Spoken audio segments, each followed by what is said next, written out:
आम्ही प्रांतवादाला खतपाणी घालत नाही, भाषिक आधाराला खतपाणी घालत नाही, परंतु या महाराष्ट्रामध्ये राहणाऱ्या या 15 कोटी मराठी लोकांचा सन्मान झाला पाहिजे। धनदांडग्या श्रीमंत लोकांना संधी दिली आणि सामान्य 15 वर्ष काम करणाऱ्या कार्यकर्त्यांना तुम्ही पाठीमागे ठेवलं। तुम्ही लोकांना सुविधा द्या।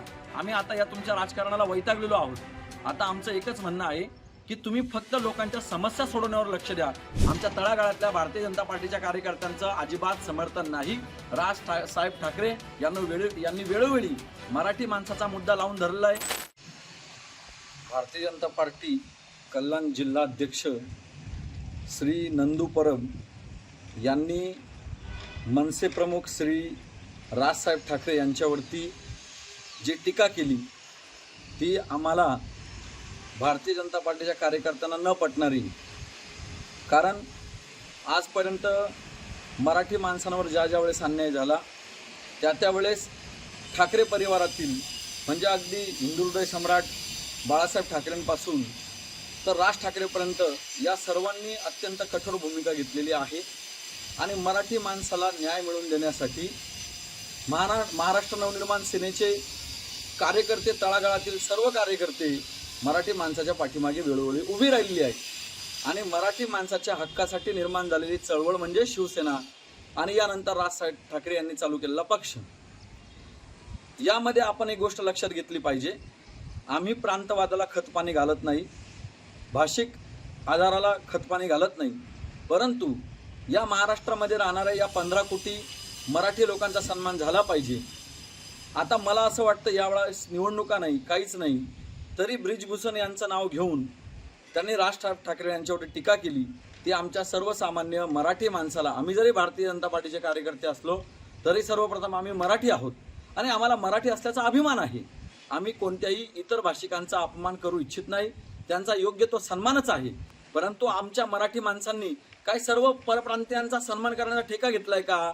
त्यांनी आमचा अपमान करावा आणि आम्ही त्यांचा सन्मान करावा, ही कोणती परिभाषा? नंदू परब हे जरी भारतीय जनता पार्टीचे जिल्हाध्यक्ष असले, अहो तुम्ही लोकांची कामं करा, तुम्ही सत्तेमध्ये आला आहात, कल्याणपूरमध्ये पाणी प्रश्न आवासून उभा आहे, तुम्ही आज इथल्या लोकांच्या चाळीमध्ये घराघरांमध्ये फिरा, लोकांना 10 मिनिटं फक्त पाणी येतं, प्यायच्या पाण्याचे वांदे आहेत, जे पाणी येतं ते सुद्धा गढूळ स्वरूपाचं असतं। ते प्रश्न सोडवण्यासाठी हे तळागाळातले भारतीय जनता पार्टीचे कार्यकर्ते लोकांच्या पाठीमागे रात्रंदिवस फिरत असतात। त्यावेळेस तुम्हाला फोन केल्यानंतर मात्र तुम्ही फोन उचलत नाही। तुम्ही इतर लोकांना खुश करण्यापेक्षा तुम्ही सर्वप्रथम भारतीय जनता पार्टीच्या कार्यकर्त्यांना लक्ष द्या आणि हा जो तळागाळातला कार्यकर्ता आहे याने अगदी आमदारकीच्या वेळेस, खासदारकीच्या वेळेस आणि या महानगरपालिकेच्या वेळेस म्हणजे जिथे लोकशाही जन्माला येते त्या स्थानिक स्वराज्य संस्थेच्या वेळेस ज्या तळागाळातल्या कार्यकर्त्यांना प्रतिनिधित्व भेटायला पाहिजे होतं, त्यांना सुद्धा काम करण्याची संधी मिळायला पाहिजे होती, त्यावेळेस मात्र पक्षाने धनदांडग्या श्रीमंत लोकांना संधी दिली आणि सामान्य 15 वर्ष काम करणाऱ्या कार्यकर्त्यांना तुम्ही पाठीमागे ठेवलं। हरकत नाही, तरी आम्ही समाधानी राहिलो। चला, आमच्या मधले का असेना कोणीतरी आज नगरसेवक पदावर विराजमान झाले। इथल्या सर्व भारतीय जनता पार्टीच्या कार्यकर्त्यांनी स्वतःचा अपमान गिळला आणि राष्ट्र प्रथम नंतर पक्षाने शेवटी स्वतः ही आयडियोलॉजी लक्षात ठेवून या कार्यकर्त्यांनी पक्षासाठी बलिदान दिले। परंतु आजची परिस्थिती अशी आहे, जिल्हाध्यक्षांना फोन केल्यानंतर जिल्हाध्यक्ष फोन उचलत नाही कार्यकर्त्यांची। मी माझ्या कॉल लिस्टवरून तुम्हाला दाखवू शकतो, एकदा नंदू परबांनी आमचा फोन उचलला नाही। माझं नंदू परबांना हे सांगणं आहे, तुम्ही भारतीय जनता पार्टीचे जर जिल्हाध्यक्ष आहात तर इथे तो उत्तर भारतीय असू द्या, तो मराठी असू द्या, कुणीही असू द्या, लोकांच्या प्रश्न सोडवण्यावर तुम्ही काम करावं, ना की राज ठाकरे यांच्यावरती जर टीका करून लोकांना पाणी भेटत असेल, राज ठाकरे यांच्यावरती टीका करून जर लोकांचा शिक्षणाचा प्रश्न सुटत असेल तर तुम्ही दररोज टीका करा। पण इथे मात्र तुम्ही हे राजकारण वेगळ्या दिशेला नेताय। या सर्व गोष्टीला आमच्या तळागाळातल्या भारतीय जनता पार्टीच्या कार्यकर्त्यांचं अजिबात समर्थन नाही।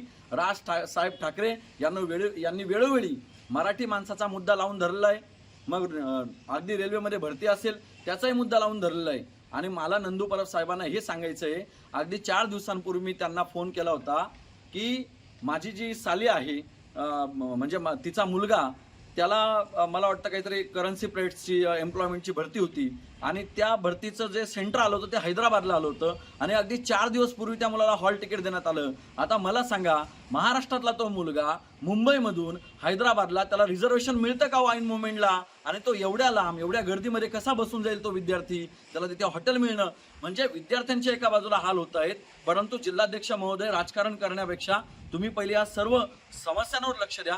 तळागाळातल्या कार्यकर्त्यांना न्याय द्यायचा प्रयत्न करा। आज या भारतीय चिंचपाड्यातून भारतीय जनता पार्टीचा चंद्रशेखर म्हात्रे हा निष्ठावान कार्यकर्ता निघून गेलेला आहे। का बरं? कारण त्याने 15 वर्ष काम केलं तरी पक्ष त्याचं स्वप्न पूर्ण करू शकला नाही। जर पक्षाची स्वप्न कार्यकर्त्यांनी पूर्ण करायची आहेत तर कार्यकर्त्यांची स्वप्न सुद्धा पक्षाने पूर्ण केली पाहिजेत। आणि तो चंद्रशेखर म्हात्रे निघून गेल्यानंतर आमच्यासारखे जे काही 2-4 निष्ठावान कार्यकर्ते उरलेले आहेत, तुम्ही त्या लोकांकडे बघणं महत्त्वाचं आहे। म्हणून मी पुन्हा एकदा सांगतो, भारतीय जनता पार्टीचे जिल्हाध्यक्ष नंदू परब यांनी राजकारण करण्यापेक्षा हे जे सामान्य कार्यकर्ते आहेत ना, यांच्या समस्या सोडवण्यावर, लोकांच्या प्रश्नांवर लक्ष दिलं पाहिजे। आज तुम्ही बघितलं तर नेवाळी नाक्यापासून तर चक्की नाक्यापर्यंत रस्त्याची दुरावस्था झालेली आहे। यासाठी तुम्ही आवाज उठवा, तुम्ही आंदोलन करा, तुमची सत्ता आहे आणि तुम्ही लोकांना सुविधा द्या। आम्ही आता या तुमच्या राजकारणाला वैतागलेलो आहोत। आता आमचं एकच म्हणणं आहे की तुम्ही फक्त लोकांच्या समस्या सोडवण्यावर लक्ष द्या, एवढी नंदू परब साहेबांना विनंती आहे। राज ठाकरे साहेबांवरती टीका करून आपल्याला काही मिळणार नाही। आमच्या सर्व तळागाळातल्या भारतीय जनता पार्टीच्या कार्यकर्त्यांचं नंदू परबांच्या राज ठाकरेंवरती केलेल्या टीकेला अजिबात समर्थन नाही। आम्ही पहिले मराठी आहोत, जरी भारतीय जनता पार्टीचे कार्यकर्ते असलो तरी आम्ही मराठी आहोत, आम्हाला मराठीचा अभिमान आहे। त्याचबरोबर इतर भाषिकांचा सुद्धा सन्मान देखील आहे। परंतु नंदू परबांनी ब्रिजभूषण यांच्यावरती टीका करून त्या उत्तर भारतीय लोकांना खुश करण्याच्या नादात या 15 कोटी मराठी माणसांना नाराज करता कामा नये, एवढं लक्षात घ्या। कोणताही प्रांतवाद करू नका, भाषावाद करू नका, त्याला तळागाळातले कार्यकर्ते थारा देत नाही। तळागाळातल्या कार्यकर्त्यांना फक्त आणि फक्त लोकांच्या समस्या सोडवण्याशीच जास्त प्रायोरिटी आहे। म्हणून माझी विनंती आहे सर्व राजकीय लोकांना की लोकांच्या समस्यांवर लक्ष द्या। नंदू परबांच्या वक्तव्याचं आम्ही भारतीय जनता पार्टीचे तळागाळातले कार्यकर्ते यत्किंचितही समर्थन करत नाही। धन्यवाद। जय महाराष्ट्र।